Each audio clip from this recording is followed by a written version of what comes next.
One of the most wonderful things about the Take Note project has been to discover that people whose memory is failing in some respects is still active and still working in terms of music. So older people with dementia, for example, we found time and again can learn new songs. And if we associate those songs with particular language, then we have a way of continuing functional communication long after it wouldn't otherwise be possible with words alone. So it's almost as though the brain, it may be deteriorating in some domains, but in the music domain, new relationships, new connections within the brain are still being formed. And that can really strengthen both short-term and medium-term memory. William dancing and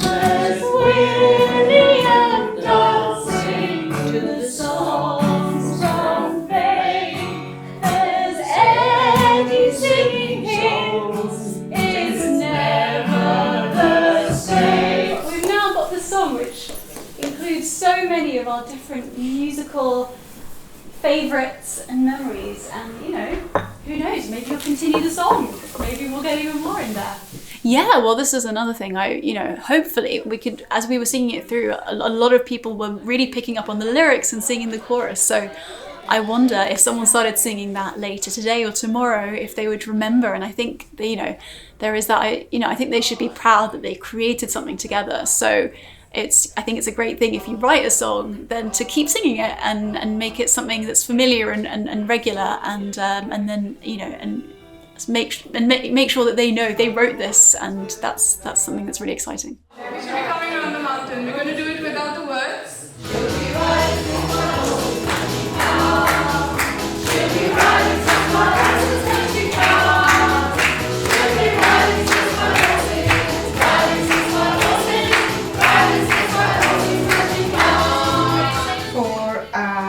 She'll be coming round the mountain, you took the words away. So what was that all about? So initially it started as an experiment, also as an accident. I did not have the words to it, but I thought we'll give it a shot, and since they know the song, I thought it would be nice to have at least one song where they can work off their memory solely and don't have to rely on lyrics. I think they know the songs, they know all the songs, they just feel like it's a safety net. So I thought we'd just experiment with it and take off the safety net for a bit. Very often care homes have their own special occasions that could be regular, so they might have a theme night every Thursday.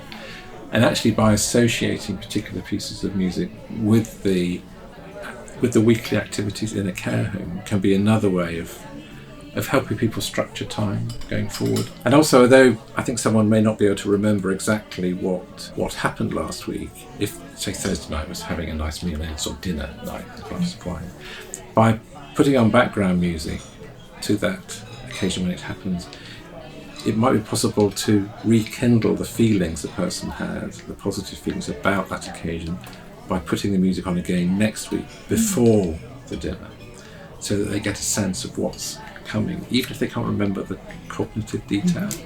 It could be that it starts to evoke a positive memory, a positive feeling. Goodbye, goodbye, goodbye again. We'll see you next week, and so until then, goodbye, goodbye, goodbye again. When we first started doing this, we weren't really sure whether they would easily learn these little, I'd call them ditties. I know you call them micro songs. Yeah. But we weren't really sure whether they would be able to remember them, but we definitely found that all of them managed over a period of weeks to get the whole little micro song.